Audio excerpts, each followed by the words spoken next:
course. Why is this giving me such a hard time?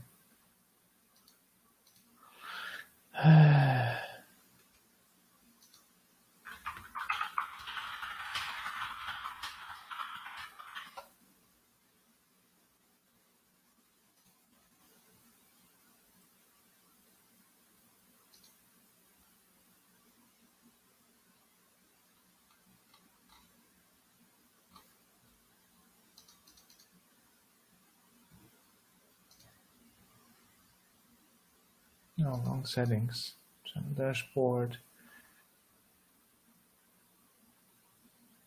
Settings. Channel and settings. No.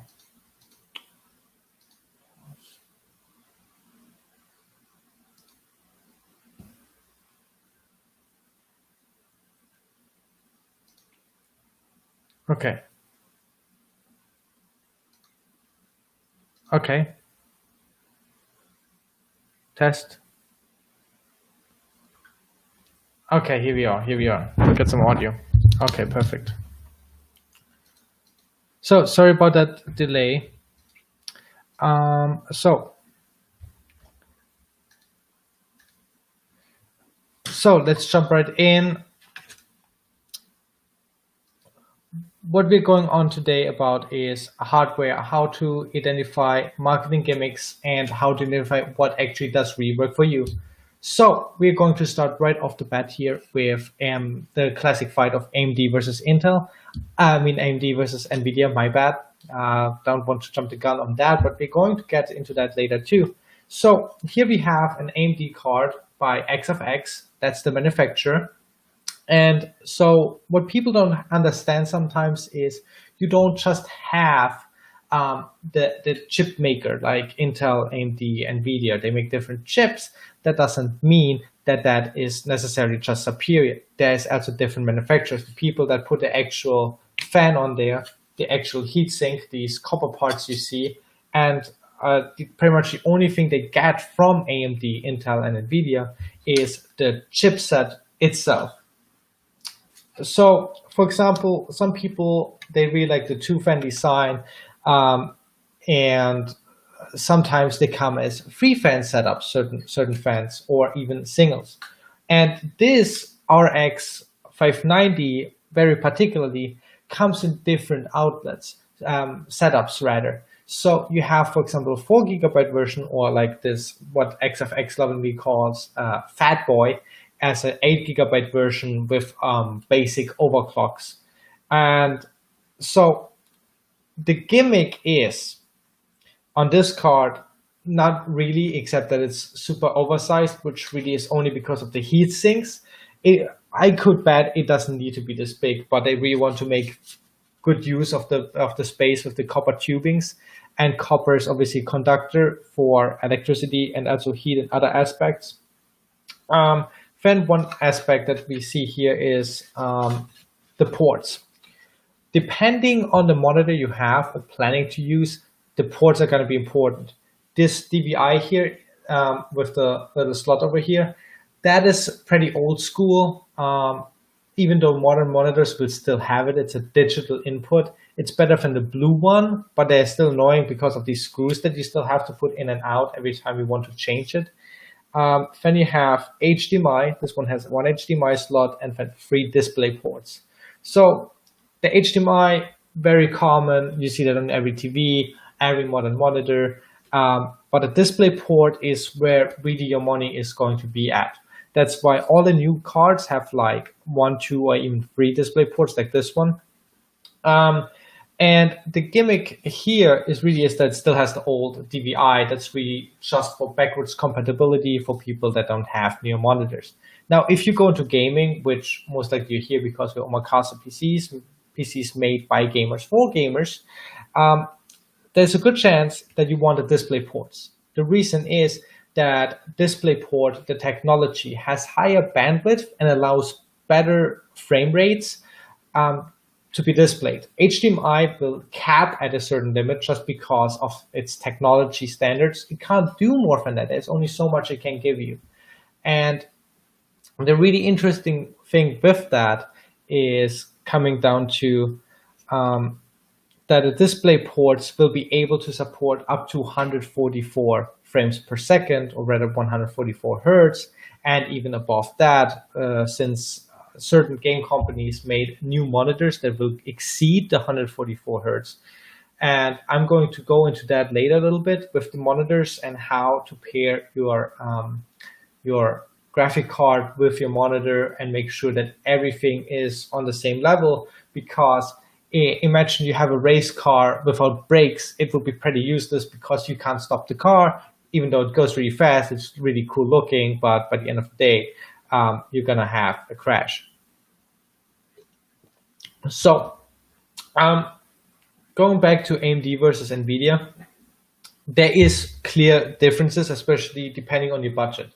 For example, in the mainstream gaming area with like the 590, which is very popular in that, like NVIDIA can't really touch that with a price per performance. However, once you go into the really high-end stuff, like let's say you want to spend 700 to 1500 and or even more money on the graphic card alone, then yes, NVIDIA will beat Intel because NVIDIA makes these high-end chips and with ray tracing on their like RTX 2080 Ti's. And that is really like pushing everything of our existing technology to the limit, versus AMD's most high-end card that is really targeted at gamers like the 5700 XT. The prices run around, when I say $700, it's not, it won't ever keep up with a $1,500 GPU. It's not gonna happen. And there are different aspects on it, from the architecture to the RAM the card has, all the way to the ray tracing. Even though I have to say the ray tracing is kind of a marketing gimmick at this point because so few developers can utilize it. Even in movies, you don't really see real time, like they do ray tracing for years already, but the really challenging part is to make it real time ray tracing. Pretty much is the idea is that light, which enables us to see everything, whatnot, also within games is making them look better. And so, for example, a flame effect, you have to imagine, like especially if you imagine like a sword, they have to basically make sure the flame follows the object. And this real-time processing compared to a pre-rendered movie is very strenuous on the graphic card. Now with ray tracing, it's like light bouncing around basically and updating every moment. So now we have games where you can blow entire walls off. So now imagine you have the light coming, you blow this wall off. Now your graphic card has not to only process that the wall is gone, but as that the light is coming in. And let's say you have glass objects, like we're getting with gaming to a point where you have glass on the floor and the light will bounce off of it and make all these dynamic shadows, and then also based on where the players are, compared to, again, a movie where where the computer knows exactly this actor is here, the light is coming from here, so the shadow has to go this way, and so you will have a lot of these challenges with the graphic cards, and we are asking a lot of them as gamers. And on top of that, you have also the CPU aspect, where we're going into a little bit next, just before I wrap this up. After I wrap this up. So graphic cards, the ray tracing, in my opinion, is still going to be a little bit of a gimmick until more game developers can use it, which is especially thanks to the new Xbox One X and the PlayStation 5 on the horizon. That's going to become more normal because both of them utilize new AMD cards that you can't even buy yet because they have custom chipsets, and that technology we're going to see in the computers roughly 6 months after the release. So let's assume they come out for Christmas. You're looking at June of next year.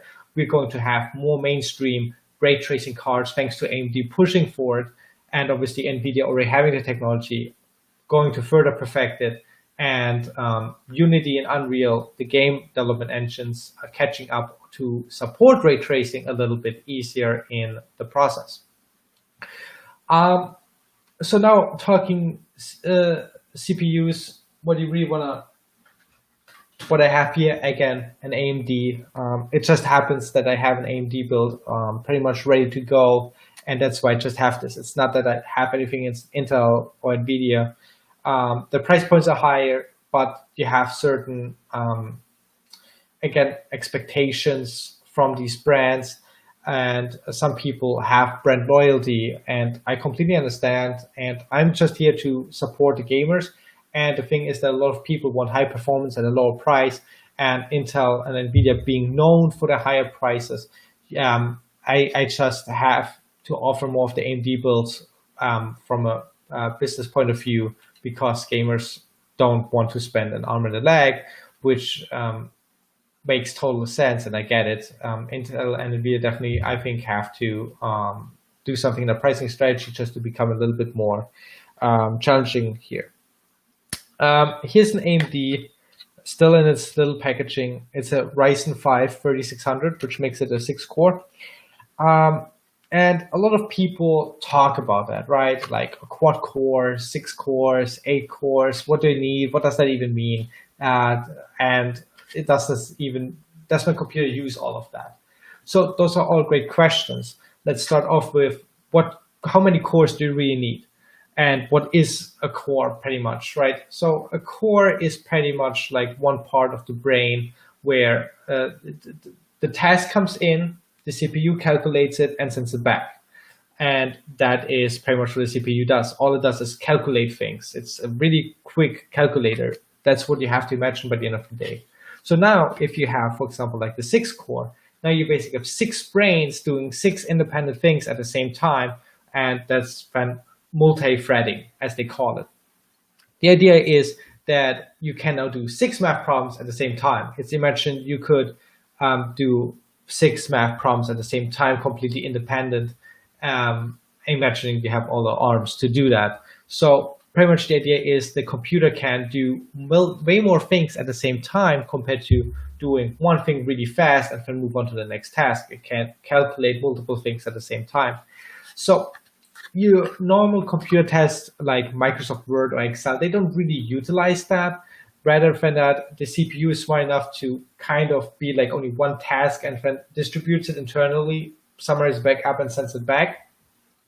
So you don't really see the effects of like a quad core versus 6-core versus 8-core in your system in normal task. However, once you go into stuff like scientific simulations, like stuff that NASA does, once you go into gaming, into 3D animation, movie editing, now you need that power because the software knows what to do with these additional cores. But that is also an irony with games, is that only really high-end titles know what to do with all that. A lot of indie titles, because they use generic game engines with not too many bells and whistles, they don't know how to utilize that to complete maximum, which is why a lot of times they feel less optimized or just slower in general to compare to even a better looking game, because it all comes down to optimization of hardware usage. So is the 6 and 8-core a gimmick? To a degree, yeah. A quad core will get you through the day all day. I wouldn't worry too much about it, as long as you don't get dual cores anymore. They are pretty obsolete. They're very much weaker. Like the newer AMD and Intel chips, you can't even get as a dual core anymore because it just doesn't make sense anymore. Computers, programs, and everything else is switching more and more off to multi-threading and to more power utilization while using less electricity, less heat in your computer. So it helps everybody that we are starting to utilize more cores and that kind of effectiveness. So what is really interesting when people also talk to me about like, oh, what's the best CPU I can get for unlimited money on the market? So the interesting thing is that AMD with the Ryzen technology managed to do actually more threads when they have cores. So what does that mean? So imagine you have one core and it would be actually 2.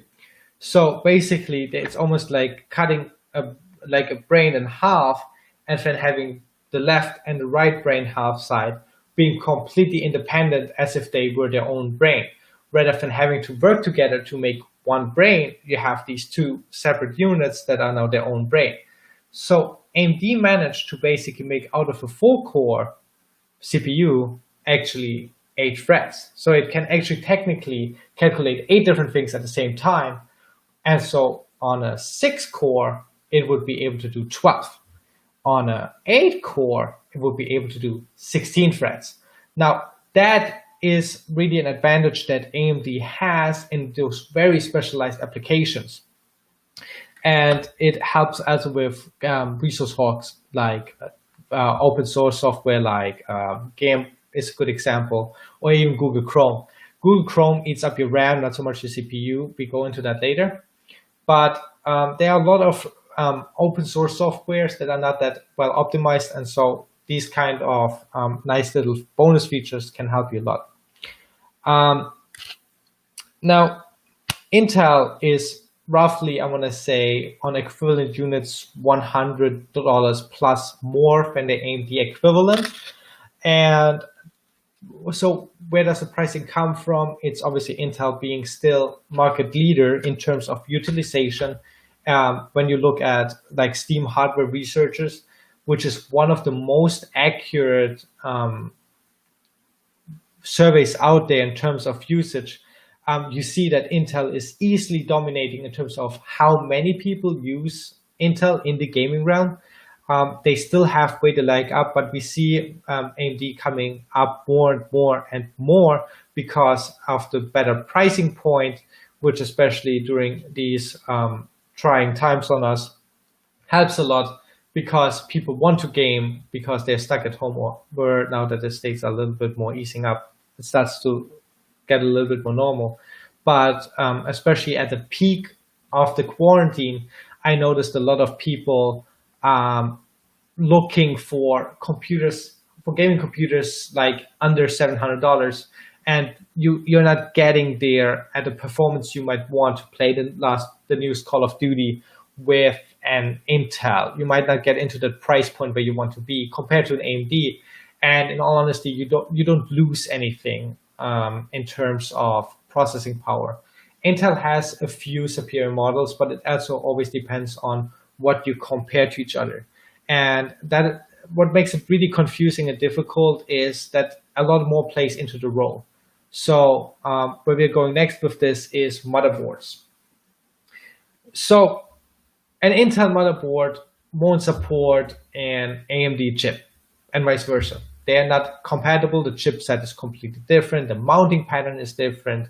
The RAM utilization is different. So you cannot buy an Intel motherboard, slap an AMD CPU on there, and that's it. The reason why I bring this up is if you want to future-proof yourself, the term future-proofing meaning that you can upgrade further, you want to make sure that you stick to a brand or that you're ready to buy a new motherboard when the time comes. So, and why I love bringing up motherboards is you can buy one like an MSI B450 chipset, and we don't really have to talk about the chipsets, it's just mentioning in case you want to look it up. MSI is a gaming brand. The B450 is a series of a motherboard.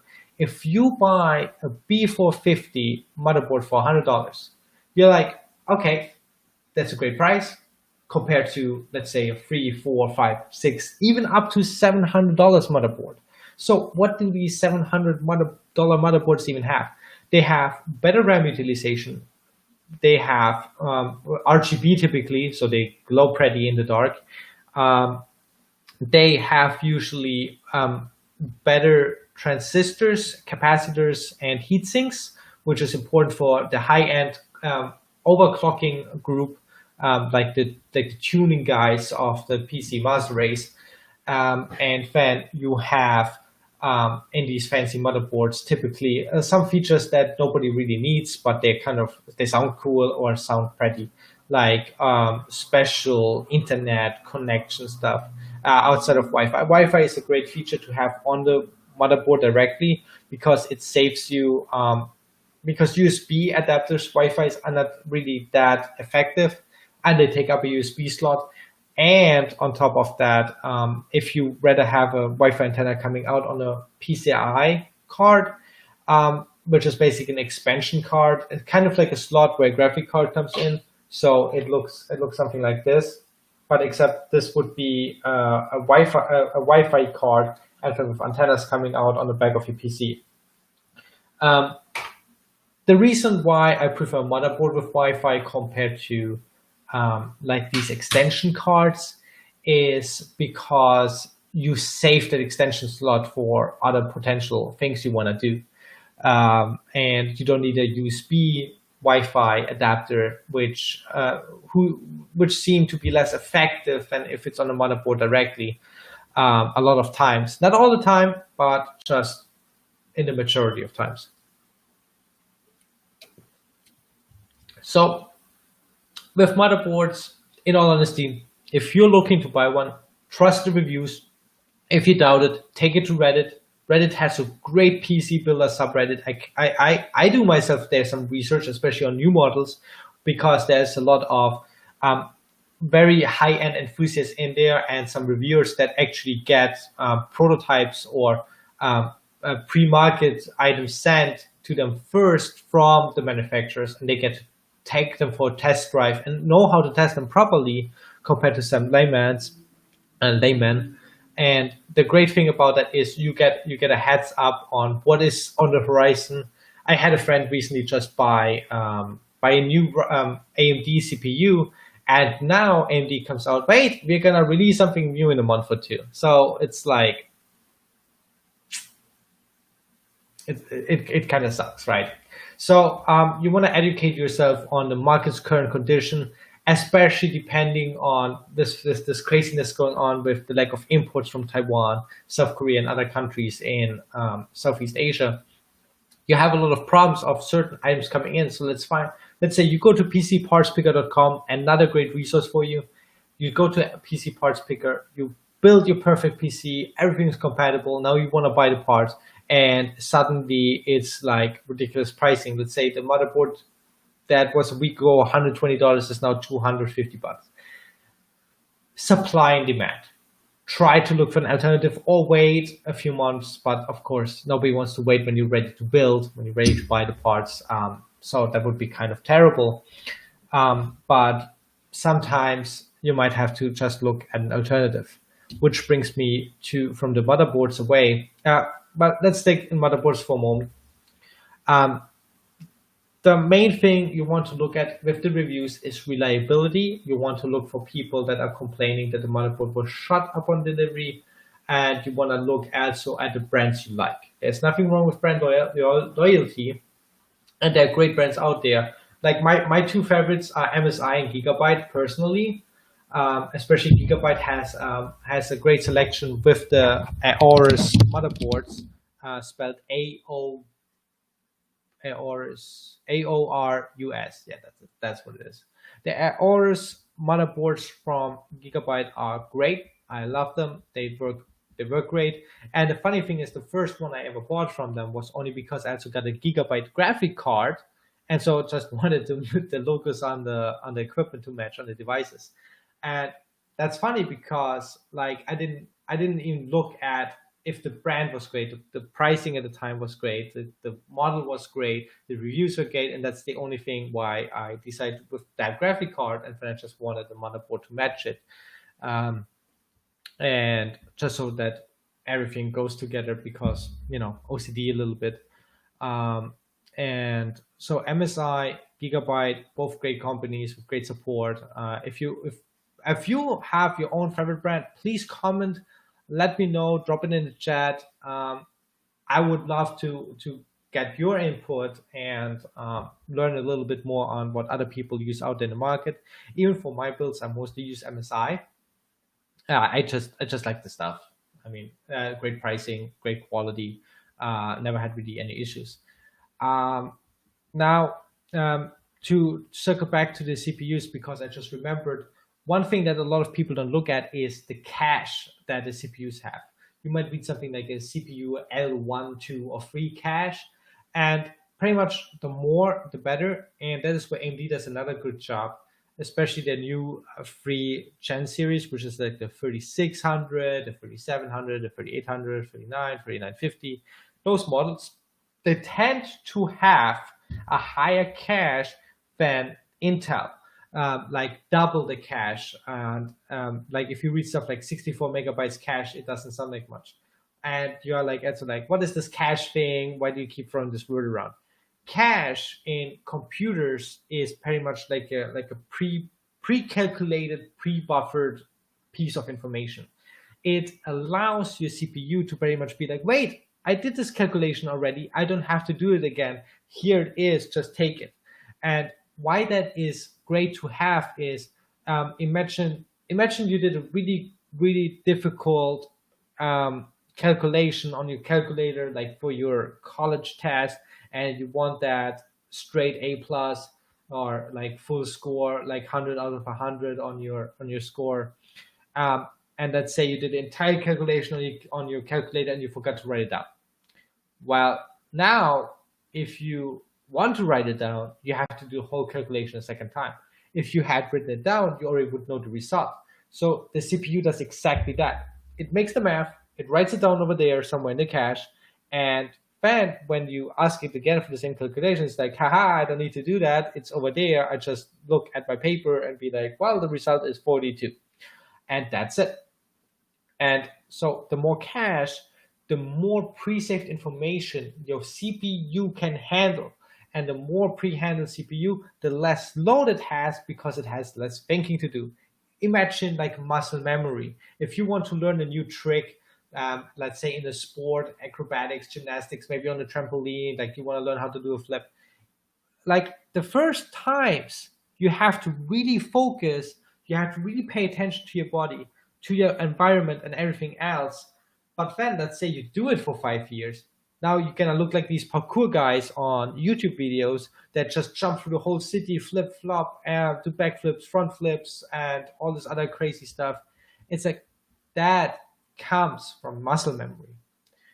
You want your CPU to have as much muscle memory as you can to help with the tasks beforehand. So let's move on a little bit, because what else I have here is a power supply unit.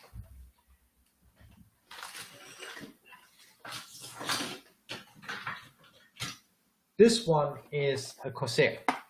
Corsair is a very well-known brand. Funny enough, they have recently gotten more and more into gaming peripherals, which means keyboards, mice, headsets, mouse pads even. Corsair is one of those brands that has been around forever. I remember them even as like a 14-year-old. I saw Corsair, and now they do everything. They do power supply units now. They do RAM. I think they actually started as a RAM company. I'm not sure. Don't take my word on that. But Corsair is a really interesting brand because they have very budget items like this CX550. And with PSU's power supply unit, it becomes very important on what you get. So, for example, you will notice, like if you know something about computer parts, you will see there's no gold certified sticker anywhere of the side of the CPU, PSU. Sorry, there is nothing of a rating. So, and now if you start Googling, or if you go to Newegg or Amazon and you start looking power supply units up, they all say stuff like gold 80 plus certified, silver 80 plus certified, even some platinum ones and white ones. So, and you're gonna be sitting there and be like, what the heck does this mean? Well, that's why you're here, hopefully, because I'm gonna tell you. So it goes from no rating, the pretty much like lowest quality you can get, but very budget friendly. I think this PSU is only like $80 or so. And if you get it on a sale, but even only 70. Then it goes to white. There's very few white ones because people seem to be usually educated in the tuner market, like in the DIY PC building, experienced enough, or they just read up on it really quick and start realizing that white certification is pretty much the same as double certification. it's very like not low quality, but I will explain to you in a moment what the certifications mean. But it's almost like no certification. It's very close to it. Then you have bronze 80. Then it goes into gold 80, and then platinum. So what you have to look at here is you can get, like I said, this PSU probably for like around $80 to 100 right now, maybe 120 when it's more in back order, and you can go all the way to platinum, which might cost you $400 for the same wattage. And so you're like, whoa, whoa, whoa, whoa, whoa! Why do you want $300 from me just because it says platinum on the sticker? The reason is these certifications mean how clean is the energy, how reliable is the energy, how much fluctuation is there. No certification means there's no guarantee on how clean your energy is. Bronze means like there's a little bit, hey, like, okay, you're kind of here doing something good. Gold is pretty much the standard, which I think that's why they make it, because of the saying, it's a gold standard. Makes sense to me. And then platinum was like for those people that put $4,000 or $5,000 in their PC, and they really want to make sure that the power supply unit is not going to be the part that will fry their computer. So when I speak of clean power, what I mean is well regulated through the cables and through these guys here in the back. Like this is what goes into your PC. And I'm going to talk about these pins in a moment and what to look for when you go into a PSU. And also you might have wondered what the 550 stands for. That stands for the wattage. So 550 watt is what this PSU supports. At least without the certification, it can vary there a little bit on how well all that works. If you can afford it, always get gold. Gold is exactly in the middle of terms of pricing and quality, and it really will make sure that your computer will not be fried by a spark on your power supply unit caused by dirty energy. So pretty much if you buy a cheap PSU, especially if it's like off-brand, like no-name brand, or some brand new brand where people don't really recognize the name, when you start looking at PC Parts Picker, PC Builder, subreddit, or generally in the internet, like if you be like, what, this name is somehow nowhere mentioned on any forum, you should buyer beware, the flag should go off. And with Corsair, that's why I like this, because it's not certified, right? So technically, it could be very, very dirty energy. It could be harmful to your motherboard and your other electric components in your PC, which is, by the way, everything. But because it's a name brand, I bought one to test it, and they are fairly reliable, in my opinion. I have only one issue on one of these Corsairs all this time, and that's just warranty. And that's not because of Corsair. That's because me and my client were being cheap on the certification. So bronze minimum, in my opinion, unless you have very, very budget problems, then this guy would work out. Other than that, always go for the gold. And then now let's talk about these different styles you might encounter. So if you start, for example, looking up PSUs, you're going to start finding that non-modular are the cheapest ones, semi-modular are a little bit more expensive, and full modular are really expensive. So what does that all mean? This is a semi-modular PSU. What this means is that I have these pins. I can choose and to plug these in if I need them. Semi-modular, because these guys are stuck in here. I cannot take these off. These are wired into the actual, like you can't see it in the camera here, but like they're actually wired into the inside of the PSU. There's no way you're gonna take them out unless you're an electrician. On a full modular one, I would be able to just like plug. Like there would be similar like these slots, and you can just unplug them. So why would you want a full modular one? Well, imagine you don't want this boring black cable, let's say you want a really cool custom made one, well, now you can add it without just having to extend this and put more cable in the PC. A semi-modular is my favorite because this guy, which is your motherboard plug, you're always gonna need. So it's like, why would you not want this already coming with that? And you save money because semi-modular. This other guy here, here on the side it says CPU. That's for the CPU. Again, a necessary component. So that's why I really like the semi-modular, and believe the full modular one is a little bit of a gimmick. And semi-modular, you save money and space, because on a non-modular one, pretty much you have these giant strings of cable coming out, and especially with like even old school cables of stuff you're not even using anymore, or hope you're not using anymore, like an old school hard drive, which I will be talking about in a moment because you see them back here in my background. So what's the gimmick on this? The gimmick on power supply units is the full modular, in my opinion.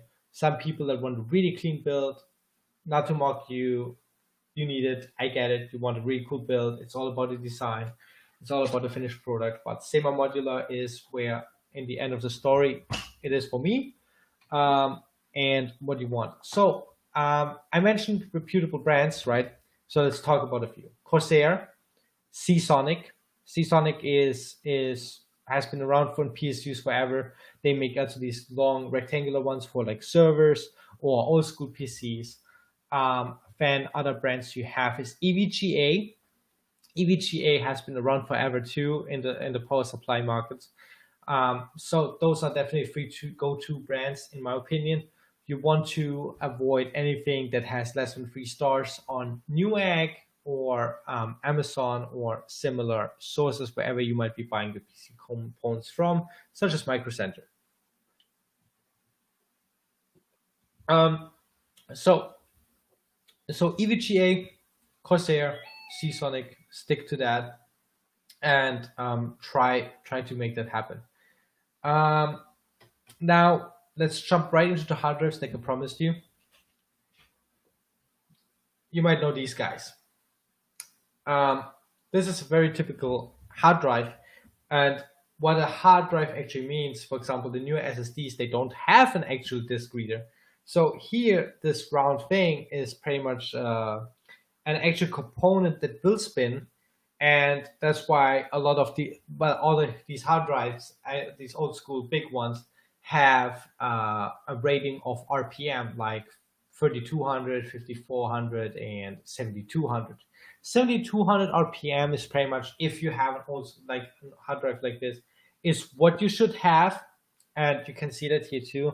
If I can get it without flashing. Okay, the light is too bright and the focus is not good enough. Okay, you can't see it here, but it reads Barracuda 7200.7. That tells me this is a 7200 RPM hard drive, and I actually took that out of an old client's PC that didn't work anymore for storage recovery, because they had like family pictures, family videos and stuff on this hard drive. So I took that off for them and gave that to them on a USB stick.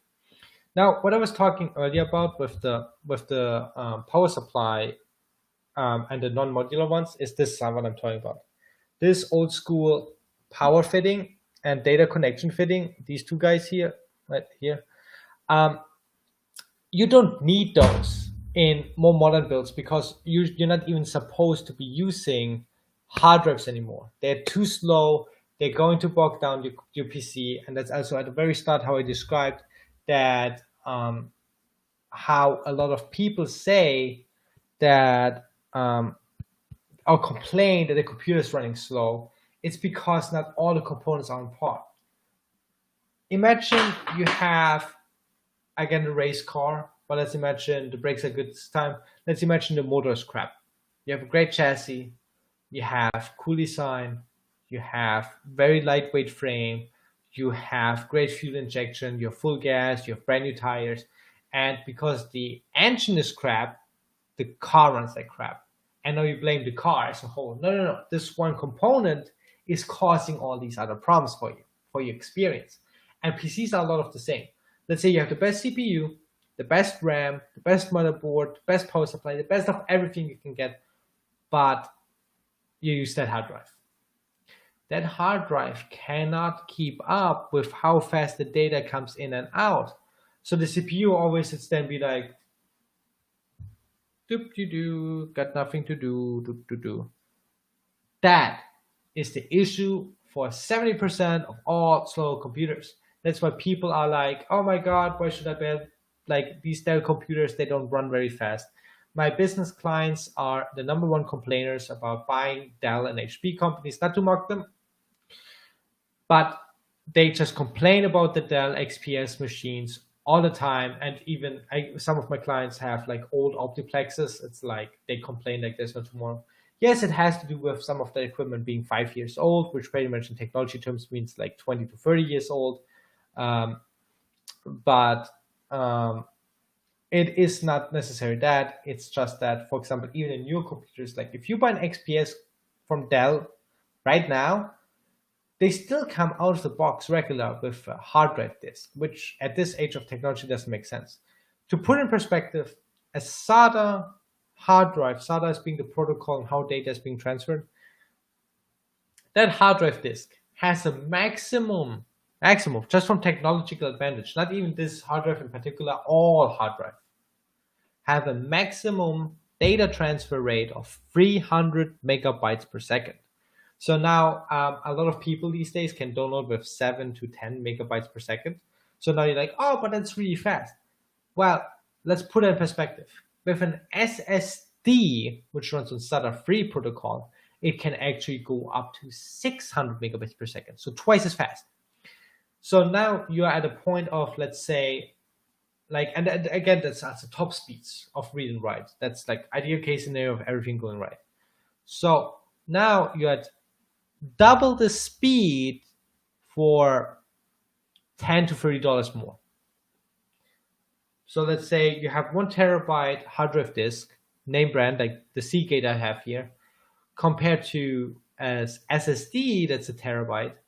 You're looking, they are more like at a $40 to $50 difference, maybe, depending on the exact model and everything else. But now you're looking for twice the speed, $30 more.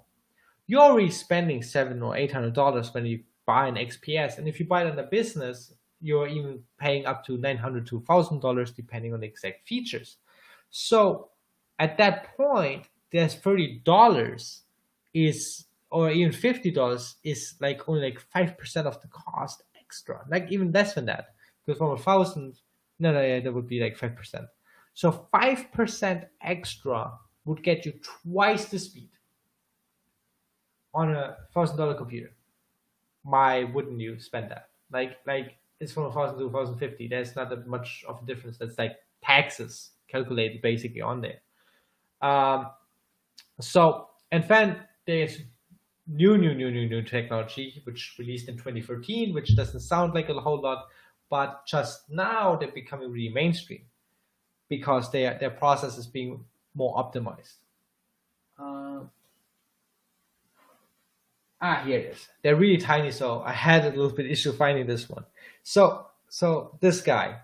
So this is the actual hard drive, this little stick, and this cool black piece is the heatsink, which will help with heat dissipation, which means getting rid of heat in fancy. So what we have here is Crucial, which is a really good hard drive company. They're pretty much big ones when we're talking name brands that you can trust. We are talking about Crucial, Micron, XPG, or which is basically a subsidiary of ADATA. So ADATA and XPG is kind of separately here. And like I mentioned, Seagate is really good. Even though they're falling a little bit out of style, they're becoming kind of like a really slow moving ox that's really old. Like they're reliable. It's like good old reliable. But like they're not really up to par when it comes to fast. They're really good when it comes to though like network hard drives, server hard drives. That is really where the money is at with Seagate. And so let's talk about why is this better than that? Bigger is not always better. But the thing is this. This thing has an actual disk in there that scratches all around on there, reads and writes. This thing is electronic only. And what else this guy has is these little things here, these yellow guys. And those yellow guys are PCIe interface. And that's just really fancy talk for a very specific port, which you might have remembered I mentioned when talking about a graphic card. This is a PCIe, and this is a PCIe, just different sizes. Now, what is very important is your motherboard needs to support these guys. These guys are called an M.2 SSD. So they're a very specific type of SSD. They're not just a regular SSD, which would be, by the way, like about an inch smaller than that one. I don't have one laying around right now. But this M.2 SSD, can you see that here in the camera? No, it's too bright. Yeah, it's too bright on the white. But this one is called a P1, which is the model, M2, the format, 2280, the size. So pretty much it's 228 millimeters long from this end to this end on the chip itself. That is important to make sure it fits in your motherboard. So pretty much you need to make sure your motherboard fits an M2 drive in the 2280 size. Once you made that sure, you will be able to buy one and install it. And so now you're wondering, how much faster is this? So we talked about the old school hard drive, this guy, 300 megabyte per second. We talked about the newer SSDs, which are at around 600 megabytes per second. So this guy will be not twice as fast. So this will not run at 1200 megabytes per second. It will also not run 3 times as fast, which would put you at 1800 megabytes per second. It will not run 4 times faster, which would put you at 2400 megabytes per second. This will run, if you get the right one, which is an NVMe, even more special. So now you have an M.2 2280 NVMe drive. You will be able to go 5 times faster than the regular SSD, which is 3000 megabytes per second, or if you're a little bit familiar with the size conventions on PC data, you would be at 3 gigabyte per second.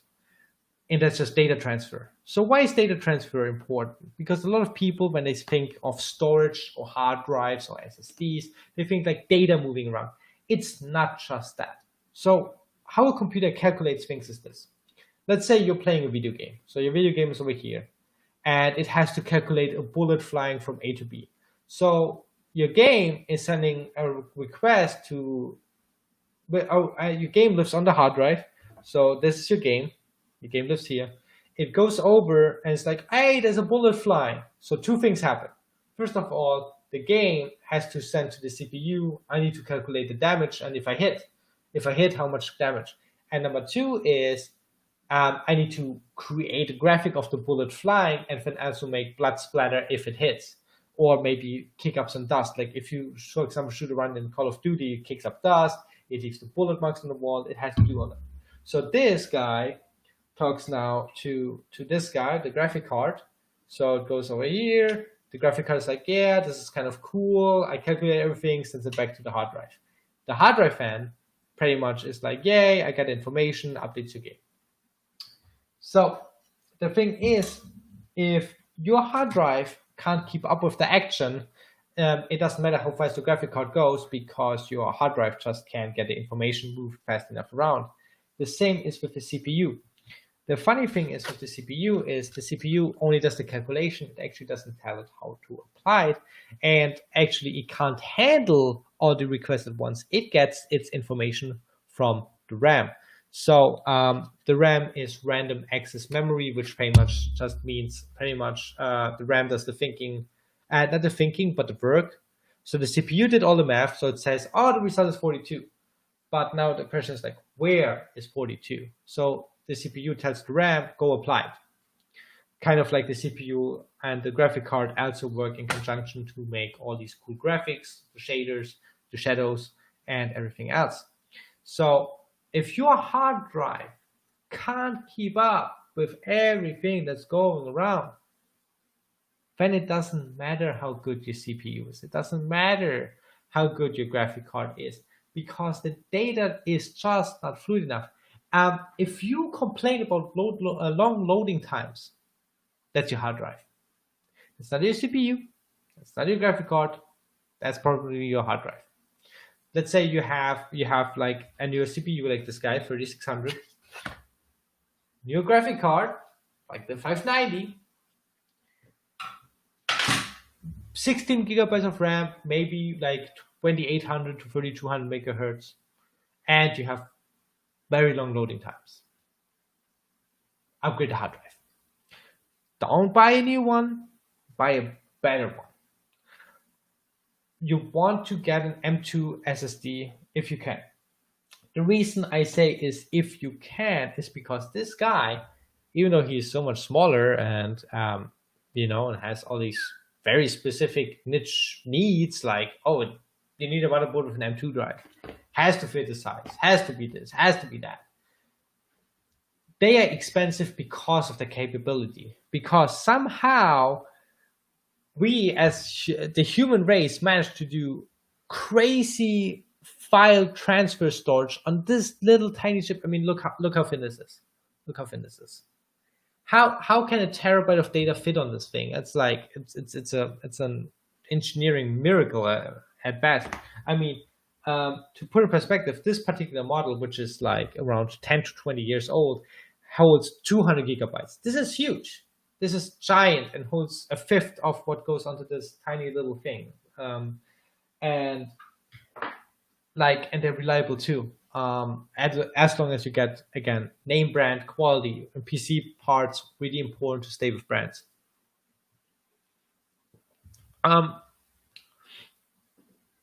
Now, don't get me wrong, you can get a regular SSD, but don't use hard drives anymore. Hard drives were invented by IBM in the 70s. If you buy a new car, do you want really technology from 50 years in there? Like, no, you buy a 2018 car, you want 2018 technology in there. You don't want the lack of airbags from the 80s. Makes pretty much sense to me. And SSDs came out like the early 2000s when they really became popular. Again, M2s were like designed and really released in 2013. And now they're becoming standard 7 years later. So you should probably start implementing 2013 technology, even though the NVMe stuff is really, really new. Just the M2 format is 2013, but NVMe, which is the really fast stuff, is now coming out as mainstream stuff. So you definitely want to invest in that, because it's only, depending on the models you compare to, it can be twice as much. So let's say you have a really nice looking 1 terabyte SSD for $80. An equivalent model of a really high-end brand could be easily twice as much, which would get you $160. However, there are good brands and affordable, like AData, which gets you at around $120, $150, depending on your needs. Sometimes even right at $100. Especially right now, it's like so hard to say what your standard pricing is. All this weird economy war going on with overseas, and obviously the quarantine situation, the container situations, the supply and demand issues. But by the end of the day, get an M.2 drive if you can afford it. If not, at least get a regular SSD.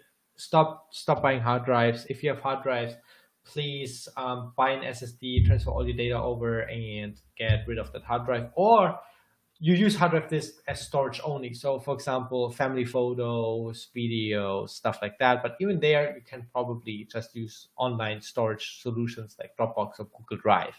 I don't know why you would use local storages, unless you have like really stuff you don't want out there in the internet, or something like that, or you're just like very private oriented person. But hard drives I would only use as file storage only, never use them for gaming, programming, not programming, but like game development, movie editing, stuff like that, because they will bog you down, especially if you are hardware. Last but not least, RAM. RAM is the last really big important component besides cooling. I will not talk about cooling today. That is its whole own topic on another day. But I want to talk RAM. So this RAM, it looks cool. To a lot of people, they know these green sticks that are just really boring looking and kind of remind you of the M2. They kind of look like that, but it's a RAM and like really boring green. Have like these guys here coming out, right? These guys, the pins, and they look kind of boring. And in all honesty, this would look boring too if I would remove the red casing, like this red casing from Guile, which is a German word, but I don't think they're a German company. Could be wrong. If you remove that casing, it would look very boring too. What you want to look at RAM, like I earlier mentioned, the RAM's job is pretty much to execute the tasks. So pretty much it's like the CPU is the judge. They basically tell the police like, hey, go over there, get some evidence. And this is your police. They go out there and get the job done. And so that you're executive, or imagine the CPU is the general and the RAM is the soldier. Maybe that analogy is a little bit better. The CPU is the boss, the RAM is the worker. So the boss is like, hey, I have this great idea. You should get all that stuff over there and put it over there. So the RAM starts doing that. So RAM gets really, really weird, really quick in terms of performance. A lot of people are hung up on 8 gigabytes or 16 gigabytes or more, like RAM. So few things to keep in mind, especially if you have older hardware. If you have a motherboard that only has DDR3, which is like the previous generation of RAM, you cannot put a DDR4 RAM into that PC. You will need a new motherboard. Just upfront disclaimer. If you have a new motherboard that uses DDR4, not all DDR4s are made equal. So what I love is that I never take stickers off is on this sticker I can very clearly read what this is. This is an 8 gigabyte PC4, which they use as a DDR4, CL16181836. So this CL number is very important when you do your research which RAM you want to buy. The RAM gigabyte matters. You want, as a gamer, standard of 16, which means 2 of these 8 gigabytes in conjunction. So 8 plus 8, big 16. Never use 3 sticks. 2 or 4, never 3. You never want to use 3. Always 2 or 4 or 1. Never 3. The reason why is because these are made as twinsies. So if you buy a 2-pack, which I did with these guys, they come together in one box. They were calibrated as twins. They are made equal. So if you get, let's say, 1 gigabyte stick now and 1 gigabyte stick later, they are not made equal. There could be some calibration issues, which can result from anything from like low, you lose 1 frame per second, no big deal, all the way to lose 10 frames per second. You always want to use them, buy them in pairs. So if you, for example, want 4 8 gigabytes to make 32 gigabytes of RAM, you want to buy 2 2-packs and make sure they are in sync respectively. Another fun fact is, so why the 16 gigabytes of RAM, right? And why do we need more and more RAM when the CPUs are getting faster? The reason is because optimization in programming is a money hole. You would spend, as software developers, a lot of time and money to optimize. So in the age of startup we are in, and the age of really quick new features, new development, new everything, you don't have time from a programming standpoint of view to optimize everything perfectly. So instead, programmers just assume there is more raw power available, which luckily is happening as the PC manufacturers are bumping these standards now to 16 gigabytes of RAM, which now you especially feel in if you buy a Chromebook for $100, they come with like 2 or 4 gigabytes of RAM and they run very, very slow. And you wonder why? Well, it's because of Google Chrome. Google Chrome as a browser is very RAM intensive. There's a lot of memes online that are really hilarious about that. Um, and so Google might be the single biggest reason of increasing the RAM across the board for everybody. It's such a RAM hog that you just need that raw power to run the rest of your computer smoothly. So 16 gigabytes is your standard. I suggest two 8 gigabyte sticks because, similar to my core analogy on the Ryzen earlier, if you were not there, pretty much like the more cores you have, the more multitasking PC can do. The idea is with the RAM as well. So now this guy can do 8 gigabytes of work, and this guy can do 8 gigabytes of work independently, which now means your CPU that can do multitasking can really multitask. Um, Now, to go earlier, what I mentioned, the CL pretty much the number describes in how much stuff it can get done in like a certain amount of time, which is like in seconds. So the CL, the lower the better, because it means the latency, pretty much how long it needs to do a task in this time frame. So usually you have four numbers, like here we have 16, 18, 18, 36, which I believe belongs to 1, 10, 30, and 60 seconds. So pretty much in 1 second, it will do like 16, it will need 16, sorry, I forgot the exact term, and I don't want to say something wrong here. I'm probably gonna put it into a video added later on to exactly put the math down. But pretty much the lower the number, the better, because it means how long it takes for the request from start to finish. So per bit or something like that. And so the lower the number, the better, because if you have CL16, it means like it needs 16 of these time units, which could be nanoseconds or milliseconds. It needs 16 of this time unit to get it done. And then in 10 seconds, it will take 18. In 30 seconds, it will take 18. And then in a minute, it will take 36. So the CL, you want to have a maximum of 16.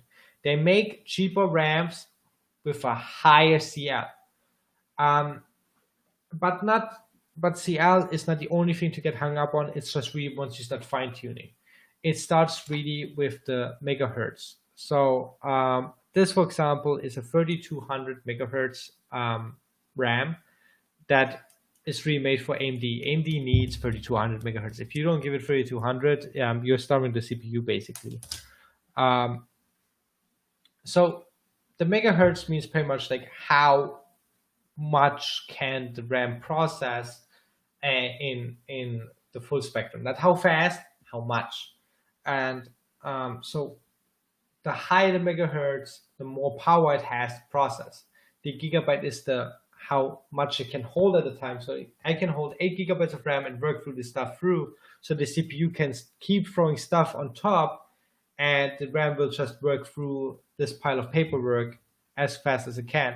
The more megahertz it has, the more paper clerks it has, and the CL pretty much means how far is it from the RAM office to the CPU office, if you would visualize that in your head. So again, RAM is how much paperwork can they hold. The megahertz is how many paper fighting clerks they have, and the CL would be the distance between the RAM office to the CPU office. So the closer the distance, the faster the paper workers can process the data, the more RAM, the more paperwork can get piled on, and the more megahertz, the more paper workers they have that can process through these tasks. 3200 standard for AMD. A lot of the budget motherboards on Intel, they can't even go that high. They usually max out at 2833 megahertz, which is not too bad because Intel is not that much of a RAM hog compared to AMD. But AMD really wants to make sure that you have the recommended specs to get heavy duty tasks done. So they kind of are like just pushing you into the right direction. Now, RAM pricing is where it gets interesting. Um, this Guile Potenza, which is the brand and the model, Guile the brand, Potenza the model. It's very affordable. It operates really good, was pleasantly surprised when I got one kind of as a test. I did a benchmark and it ran really well. It's because the specs don't lie. The brand can do whatever it wants. Has to do more with reliability. And really, my go-to brand here is XPG, which is again ADATA's subsidiary. They make cool designs, and they also have affordable 3600 megahertz RAM with a higher CL. But because they have more megahertz, the CL now effectively is at 18. It's not worse than the 16 because it can handle more work. It can handle it faster because of the higher megahertz clock rate.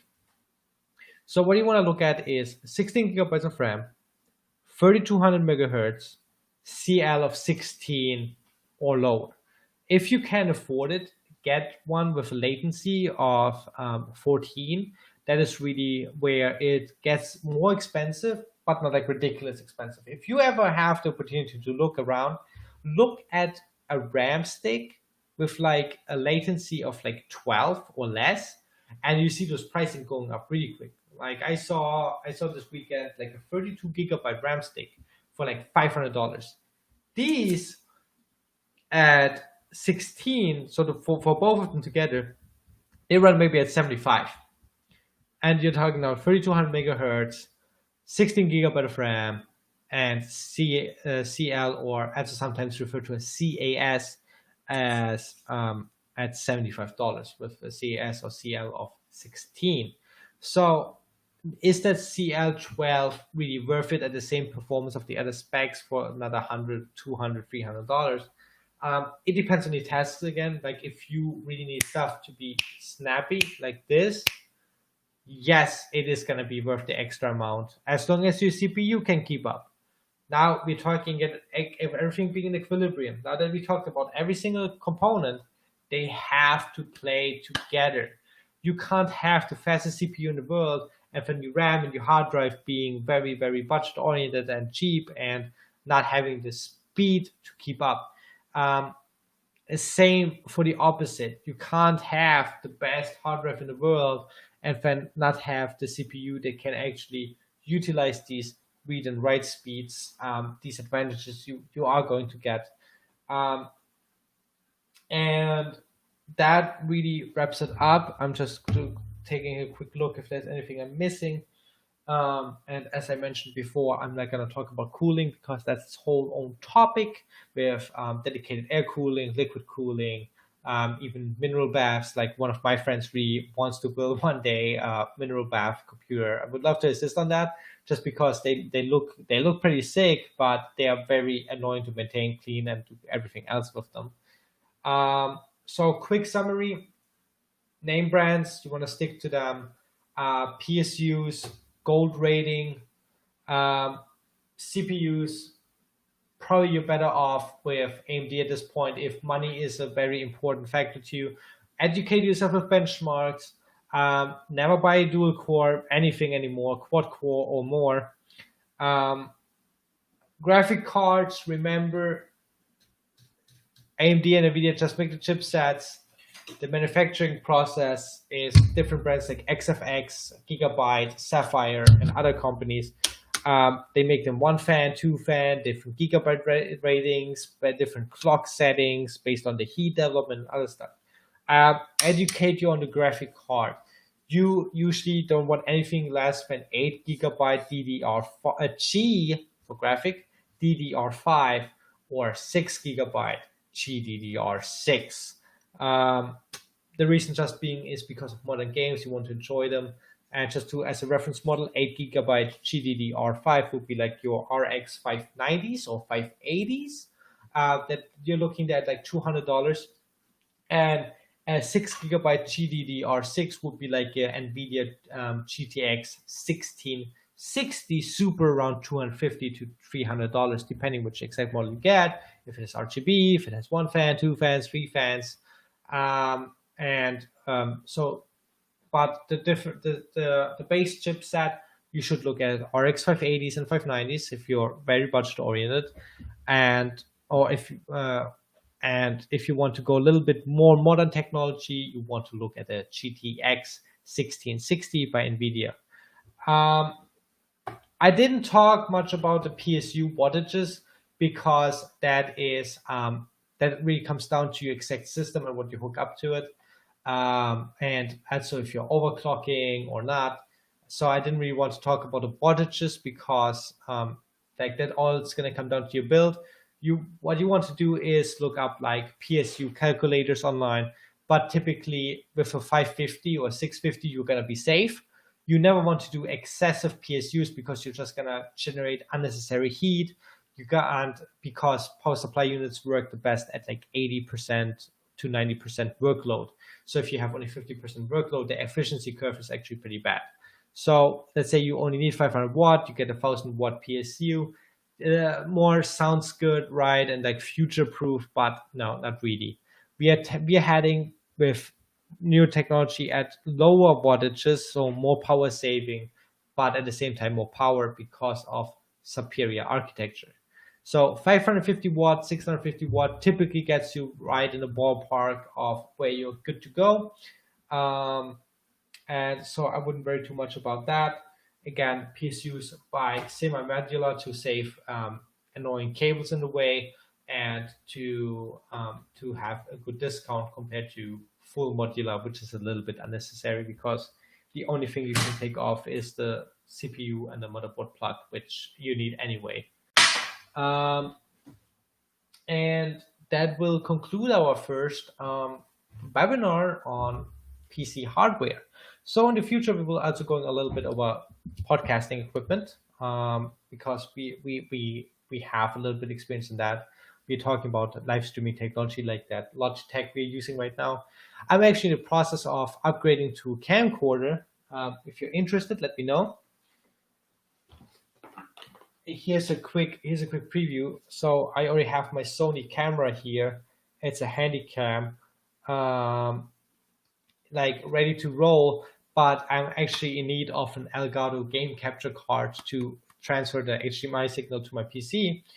And so if you're interested in how, in live streaming or audio equipment and all those setup stuff, feel free to ask me because we just recently did even a live stream for a local company where we partnered with a podcast and live streaming coaching company called Ready Set Mike that is also located here in West Palm Beach, where we are in that same area, Palm Beach County, Florida.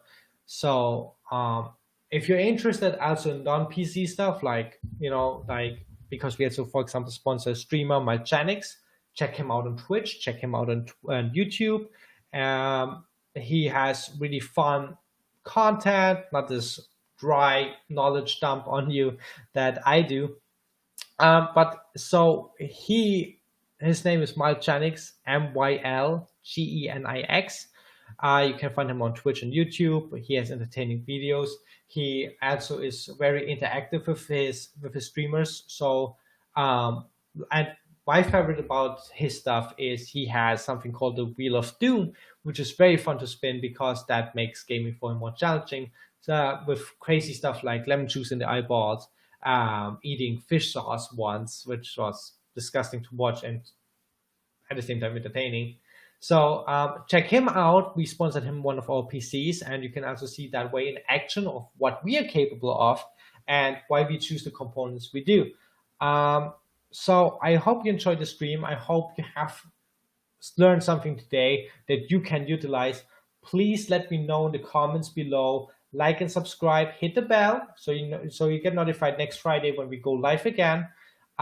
Next week we are probably gonna do a little bit about our audio video equipment, but on the other hand, I might be talking more about cooling that I teased about before, especially necessary to know about if you go into more dedicated processors like a 3950X, which is a really, really, really powerful powerhouse of a CPU. Like top of the line you can get right now, beats Intel in almost all benchmarks. So let me know on Instagram or here on YouTube of what you would rather like to see, more equipment stuff like audio equipment, video equipment, and kind of our opinion on what you should work and how to set it all up. Or if you would like to learn more about cooling options, or maybe very specific something, but we are very open to suggestions because we just started this, and there's like I have 100 ideas on what to make these webinar episodes on. So I want to cater to you because you're making this happen for me, and our business. So we are building PCs for you. By the end of the day, I'm not building PCs just for fun. We're doing this as business on a professional level, and I want to give back by providing you the knowledge that you're interested in.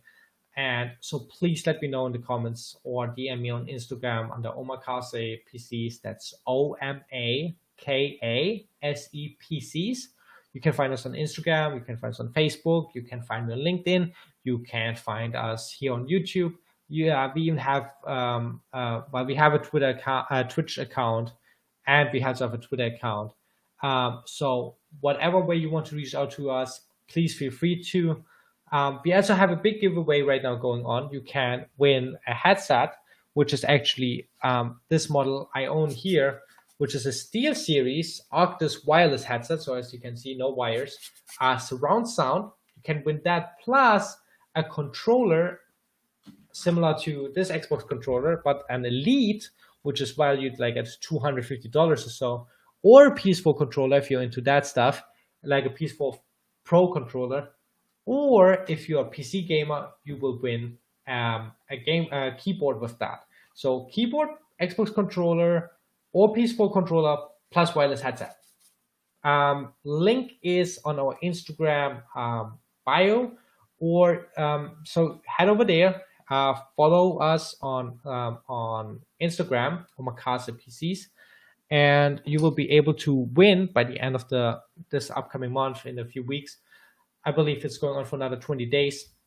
You will be able to win that. And I bring that also up because you will be able to use a coupon, a special secret code. It's just going to be Livestream OK for Omakase. So Livestream OK is the secret code where you can get additional entries for that giveaway on our giveaway page. I'm also going to put it here in the comments in a moment after we wrap this up here, or in the comment below. And good luck winning that. We will be back next Friday again at 10 p.m. Eastern. And I hope you had some knowledge here, and feedback is appreciated. Critique is welcome, because the only way we can improve is if we hear it directly from you.